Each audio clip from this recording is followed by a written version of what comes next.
Ya, pemirsa, untuk menghadapi agresi laut, Iran ini memiliki sejumlah armada kapal cepat yang sering disebut dengan armada nyamuk oleh analis dan juga media barat karena menggunakan taktik serangan rame-rame. Di laut, Angkatan Laut Militer dan IRGC Iran bertumpu pada armada kapal cepat berkecepatan tinggi dan sulit dideteksi. Kami tampilkan pemirsa di malam hari ini berkenaan dengan armada khas dari Iran ini.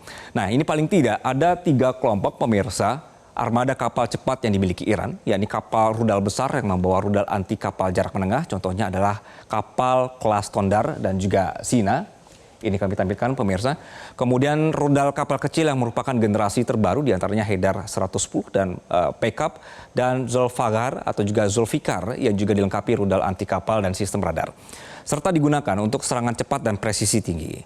Ada juga misalnya adalah speedboat kecil yang dilengkapi roket hingga rudal ringan. Kapal-kapal ini dikerahkan dalam jumlah besar untuk menjalankan taktik swarm atau juga serangan berkelompok untuk mengepung dan menekan kapal musuh dari berbagai arah sekaligus. Selanjutnya, rudal terbaru Iran, pemirsa kami tampilkan adalah diantaranya Haidar 110 yang memiliki panjang sekitar 14 meter dan kecepatan 110 knot atau sekitar 204 km per jam. Nah, kapal ini dilengkapi 2 rudal anti kapal dan didesain untuk serangan cepat yang merupakan bagian dari taktik swarm tadi. Kita lanjutkan pemirsa, kapal Zulfikar Class atau kelas Zulfikar ini juga dilengkapi dengan rudal anti kapal dan di video ini menunjukkan bahwa ketika kapal ini turut serta dalam latihan Angkatan Laut IRGC pada Januari 2025 lalu dengan kecepatan sekitar 60 knot. Kapal Zulfikar ini juga dirancang untuk operasi cepat untuk melakukan serangan cepat ke kapal besar. Jadi kami akan membahasnya pemirsa berkenaan dengan perkembangan situasi di Timur Tengah di malam hari ini. در دعا میخونیم یا من اذا تضایقت الامور فتح لها بابا لن تذهب الیه الامور وقتی کارها گره میخورد وقتی بنبست به حسب ظاهر به وجود میاد گاهی خدای متعال از یک گوشه این بنبست یک راهی باز میکنه که لم تذهب الیه الامور.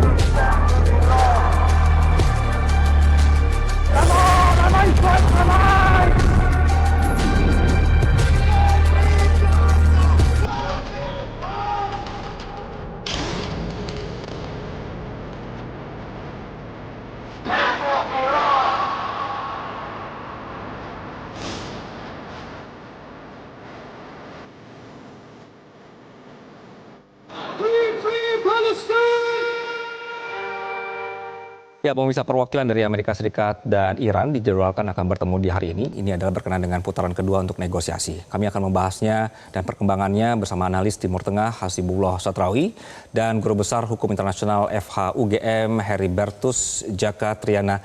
Selamat malam Mas Hasib dan juga Mas Jaka, selamat malam. Malam Mas Agi dan selamat malam Mas.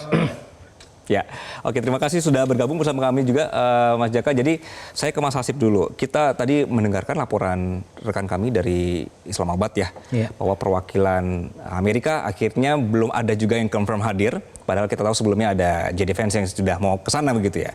Sedangkan Iran juga belum menyatakan konfirmasi untuk hadir. Apa Mas yang terbaca oleh Mas Hasib di sini? Iya, saya rasa memang ini masa-masa yang sangat kritis terkait dengan penentuan perundingan ini apakah akan lanjut atau tidak dengan segala konsekuensi yang ada di dalamnya. Walaupun kalau kita baca dalam beberapa perkembangan terakhir ini kita dalam hitungan saya di hari ke-14 di jam 324 dari gencatan senjata ini sebenarnya kan bisa kita pahami bahwa justru yang memberikan indikasi sangat ingin untuk gencatan senjata ini segera terjadi adalah pihak Amerika. Bahkan walaupun dinyatakan delegasinya belum datang tapi sudah dipastikan delegasinya sudah terbang walaupun mungkin juga lagi menunggu siapa yang mau datang duluan. Ini lagi-lagi kedatangan juga memberikan makna di dalam perang gengsi seperti sekarang.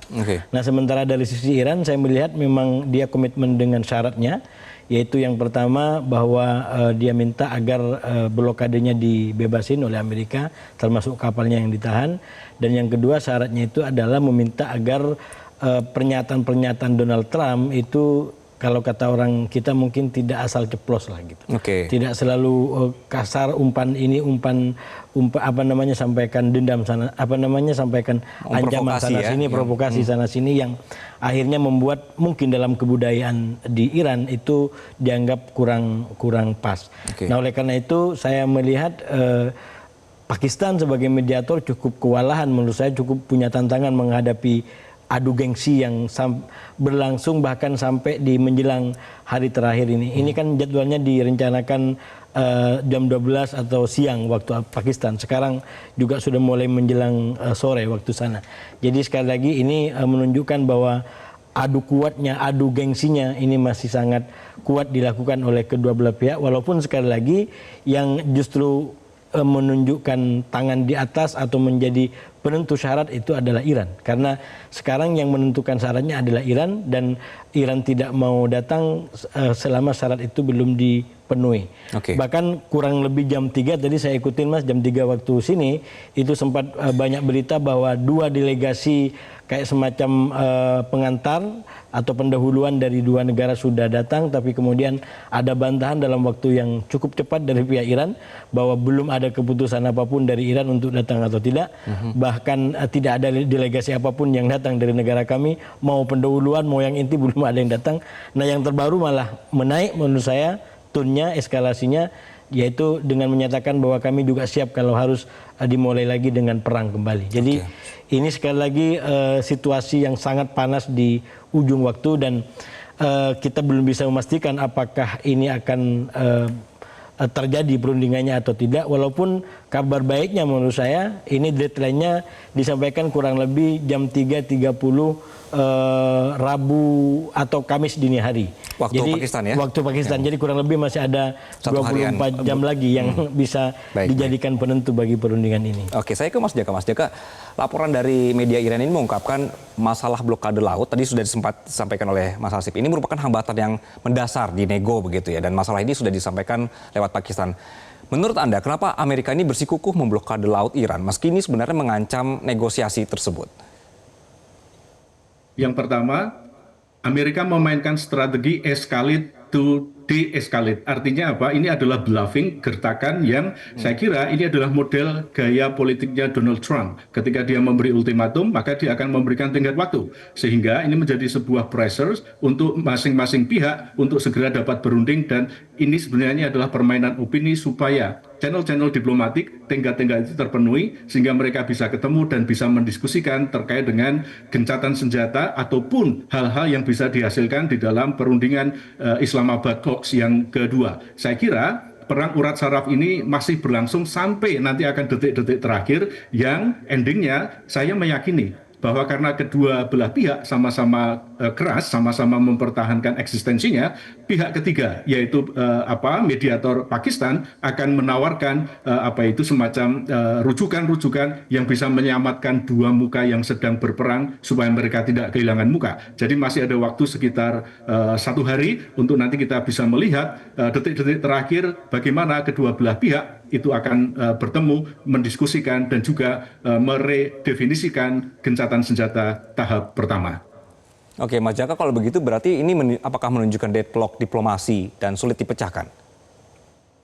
Saya kira tidak. Kenapa? Karena backdoor channel diplomasi itu masih tetap berjalan dan di level strategis diplomasi ini terpengaruh betul adanya tekanan-tekanan di antara kedua belah pihak untuk saling menggertak, saling menyampaikan posisinya yang ini untuk mempertahankan legal standing ataupun proposal-proposal yang mereka sampaikan kepada pihak lawannya. Amerika kekeh nuklir, Hormuz, sanksi.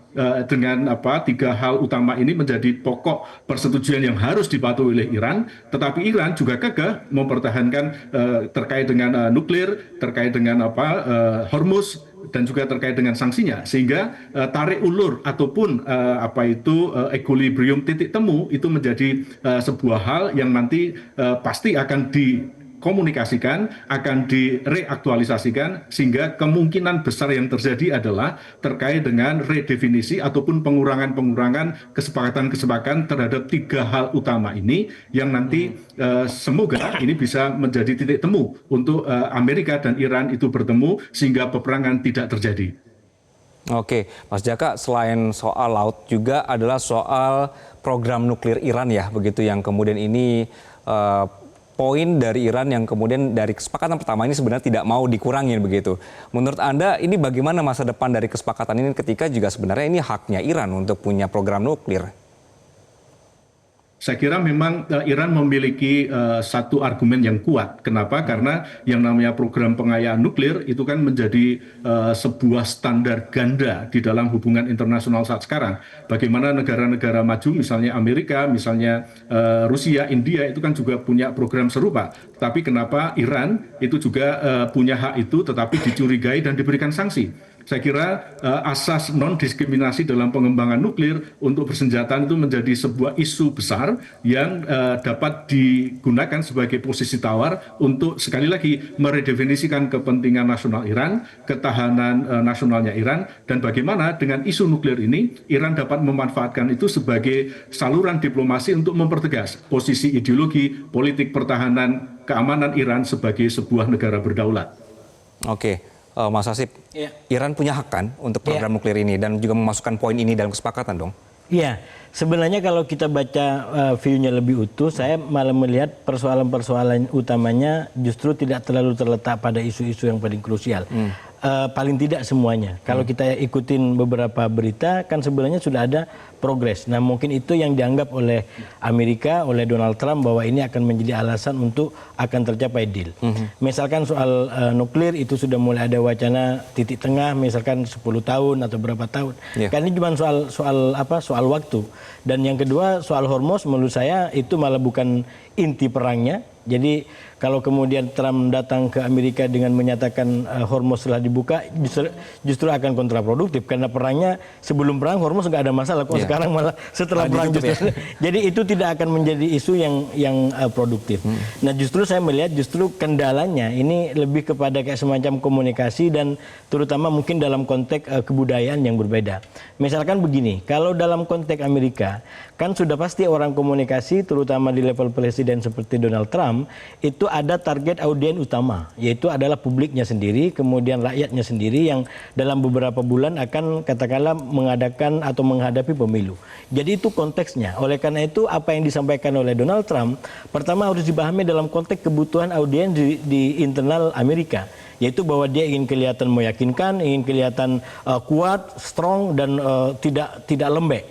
Kurang lebih begitu. Tapi ini kemudian juga dibaca oleh orang Iran gitu. Sehingga mungkin dianggap hebat dan heroik bagi rakyatnya, bagi pendukungnya, tapi kepada orang yang terkait langsung yaitu Iran yang diserang ini menjadi masalah.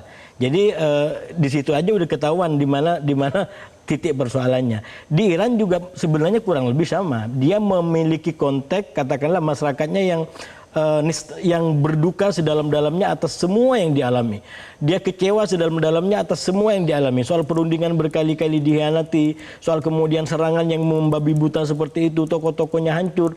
Itu kan konteks daripada nasional Iran yang tidak mungkin dihindari oleh tokoh Iran ketika memberikan sikap apapun. Nah oleh karena itu ketika dia memberikan statement, apalagi ditambah dengan pembajakan blokade laut begitu, itu menambah katakanlah kesengsaraan, rasa sedih, rasa diperlakukan tidak adil oleh Iran, oleh semua rakyat di Iran. Karena itu ketika tokoh Iran memberikan pernyataan yang keras bahwa dia tidak akan datang kecuali Amerika, itu kemudian mengalami kompromi, itu menurut saya bagian daripada komunikasi yang multi target. Jadi bukan hanya kepada satu pihak tapi kepada para pihak. Nah oleh karena itu menurut saya di situ adalah peran vitalnya Pakistan sebagai mediator. Bagaimana bisa menangkap substansi-substansi utama yang istilahnya bisa dijadikan sebagai alasan untuk optimisme, menggiring lebih dekat lagi, atau sekaligus juga menghindari hal-hal yang bisa kontraproduktif tadi. Dan saya melihat misalkan kayak soal kedatangan delegasinya apakah dari kedua belah pihak atau apakah benar atau tidak, itu menurut saya memang harus ada yang lebih dijaga dari Pakistan. Belajar dari periode pertama kan akhirnya juga perbedaannya karena di situ soal apakah Lebanon bagian dari gencatan senjata atau tidak. Mungkin benar Pakistan memang mengikuti dan mengetahui itu, tapi menyampaikan itu terlalu awal menjadi seakan-akan Amerika dan Israel di satu sisi dan Iran dan Pakistan di sisi yang lain. Masing-masing jadinya begitu. Padahal mestinya dia berada di tengah menjadi pengadil, tampil menjadi penetral dari persoalan yang berkembang. Ya, dengan kalau saya hitung sudah 2 kali Amerika ini dianggap mengkhianati Iran begitu, ya Mas Hasib dan juga Mas Jaka. Pertanyaan selanjutnya nanti akan saya tanyakan usai jeda. Pertanyaannya adalah apakah Iran harus percaya lagi dengan Amerika? Usai jeda pemirsa, kami akan kembali.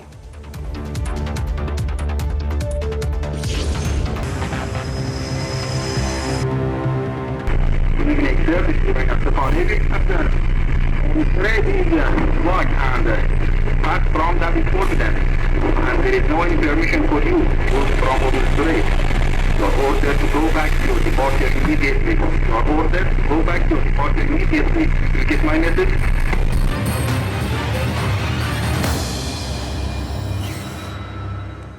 Ya, per sore hari ini pemirsa, perkembangan situasi di lapangan adalah perwakilan dari masing-masing Iran dan Amerika ini belum hadir di Pakistan. Dan kami lanjutkan diskusinya di sore hari ini. Mas Jaka, saya kembali ke Anda. Kenapa Hormuz ini dijadikan kartu utama Amerika, Mas, untuk nego kali ini? Apakah memang karena Amerika sudah tidak punya kartu lainnya untuk dimainkan? Ya, saya kira kalau kita melihat situasi geografisnya, ini juga menjadi sebuah choking point buat Amerika untuk menekan Iran. Bagaimana kalau kita lihat saat sekarang kepentingan Amerika itu mendaratkan pasukan daratnya itu kan juga melalui Selat Hormuz, sehingga dari situlah maka kekuatan untuk mengancam Iran itu semakin kuat.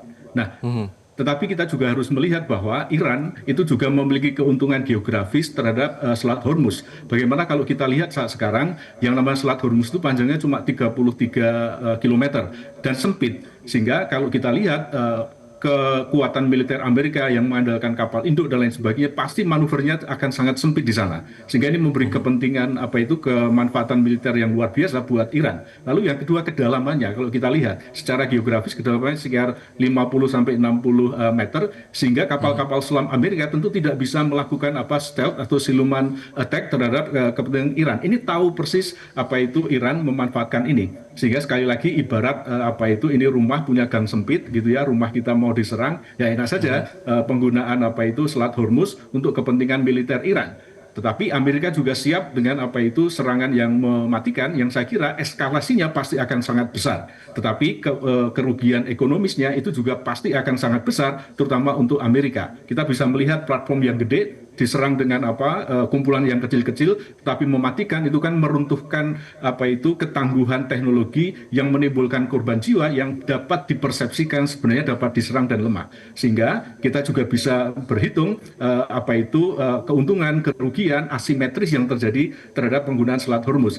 Amerika tahu persis ini, sehingga bagaimana dia mengkampanyekan kemenangan secara cepat dengan kita juga harus hati-hati. Kenapa? Karena serangan-serangan yang dilancarkan oleh Amerika betul-betul bisa membabi buta dan tidak sesuai dengan ketentuan hukum perang. Ini yang harus diantisipasi supaya tidak terjadi apa yang disebut sebagai unnecessary suffering ataupun unnecessary damage yang betul-betul melanggar prinsip pembedaan antara sipil dan militer. Saya kira ini yang harus kita perhatikan, bagaimana kemauan Amerika yang begitu keras untuk segera memenangkan perang dengan ketaatan terhadap aturan-aturan hukum internasional yang berlaku.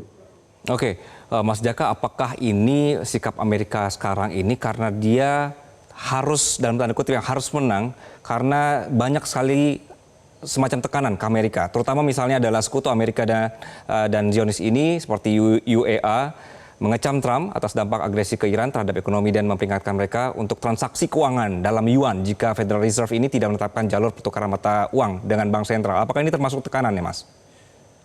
Pasti. Kenapa? Karena kepentingan ekonomi itu menjadi satu motif yang tak terbantahkan dalam perang Amerika dengan Iran kali ini. Ini bukan masalah kedaulatan dua negara, ini bukan masalah menang atau kalah, tetapi bagaimana hegemoni kepentingan ekonomi, bagaimana hegemoni kepentingan politik dalam negeri, dan juga menjaga kepentingan sekutu ataupun kepentingan masyarakat yang lebih luas, itu juga membawa dampak internal maupun eksternal untuk bagaimana tindak tanduk Amerika di dalam perang ini. Sehingga sekali lagi kalau kita melihat akumulasi dari kesemua aspek ini tentu akan mempersempit ruang gerak Amerika, sehingga Amerika mendeklarasikan dan memberikan ultimatum serta tenggat waktu supaya ini bisa menekan di dalam diplomasi Iran untuk mematuhi kemauan Amerika. Saya kira ini kata kuncinya. Oke, Mas Hasib, mana yang lebih menekankan bagi Amerika? Ditekan oleh teman-teman sekutunya atau ditekan oleh Israel? Saya rasa sekarang posisi Trump sudah tidak lagi ini, sudah kehilangan teman. Oke. Jadi justru ini Amerika menuju kepada apa yang disebut dengan America Alone. Awalnya dia punya ambisi untuk Amerika besar lagi, great again, tapi ini justru menuju kepada America Alone. Nah, satu kata barangkali bisa melukiskan di situ. Saya lebih menggunakan, kalau anak-anak sekarang lebih familiar dengan istilah tell me, telat mikir. Tapi kalau bagi saya ini adalah telsa, telat sadar. Oke. Telat sadar yang saya maksud adalah dari awal Iran itu menggunakan Selat Hormuz sebagai kartu. Oke. Sama dengan negara-negara Arab, tapi ini sifatnya bola lambung yang saya sampaikan dari awal. Bola lambung artinya Iran tidak akan dapat keuntungan melalui apa yang dia lakukan di Hormuz, tapi dia akan dapat daripada efeknya, tekanannya kepada Amerika. Oke. Nah, awalnya, kenapa saya bilang telat sadar? Awalnya Amerika ini sebenarnya yang dia lakukan sekarang bukan vis a vis dengan Iran di Hormuz. Oke. Jadi kan Hormuz narasi yang dibuat oleh Iran karena Amerika dan Israel nyerang, maka dinyatakan Hormuz tidak aman untuk maritim karena sedang ada serangan. Itu norma yang membuat dia terlindung secara hukum karena dia tidak mengganggu pelayaran internasional, cuman dia mengumumkan bahwa karena ada perang maka lajur ini nggak aman. Nah, yang dilakukan Amerika bukan vis a vis di sini, tapi dia melakukan perlawanan secara tidak adil. Dia memblokade perairan ataupun pelabuhan Iran. Sehingga masukan Iran dari minyak itu mengalami dampak luar biasa.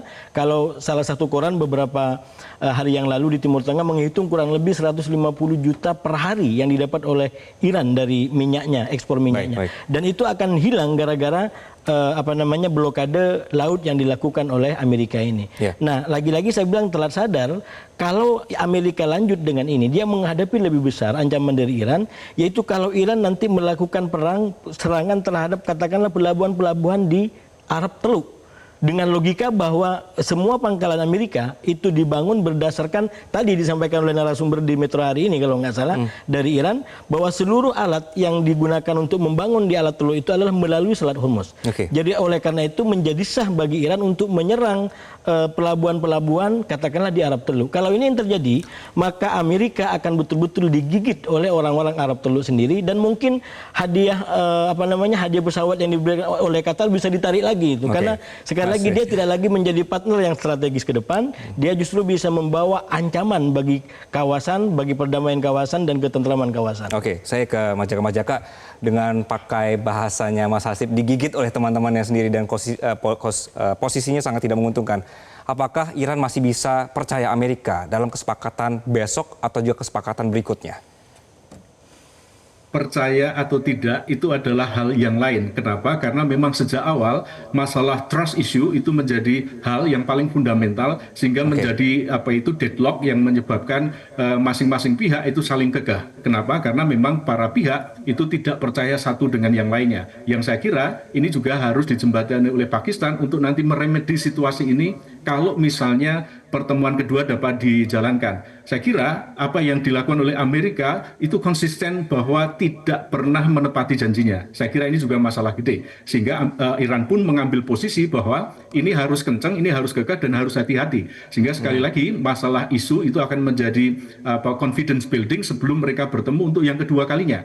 Saya kira ini akan menjadi sebuah prakondisi awal buat Pakistan untuk meyakinkan bahwa saat sekarang ada kepentingan yang memaksa, yaitu ada kerusakan-kerusakan ataupun kerugian-kerugian yang lebih besar yang harus diperhatikan oleh para pihak daripada menggunakan coercive power di dalam mereka menyelesaikan permasalahan di antara keduanya. Saya kira ini yang harus diambil oleh Pakistan untuk meyakinkan kedua belah pihak untuk ketemu, untuk saling menjaga komunikasi sehingga trust issue itu dapat dikurangi sebelum mereka ketemu.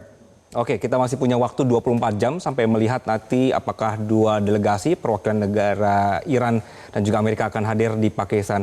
Mas Jaka, terima kasih Mas atas waktunya, dan Mas Hasib, terima kasih atas perspektifnya di sore hari ini. Selamat malam. Jelajahi cara baru mendapatkan informasi. Download Metro TV Extend sekarang.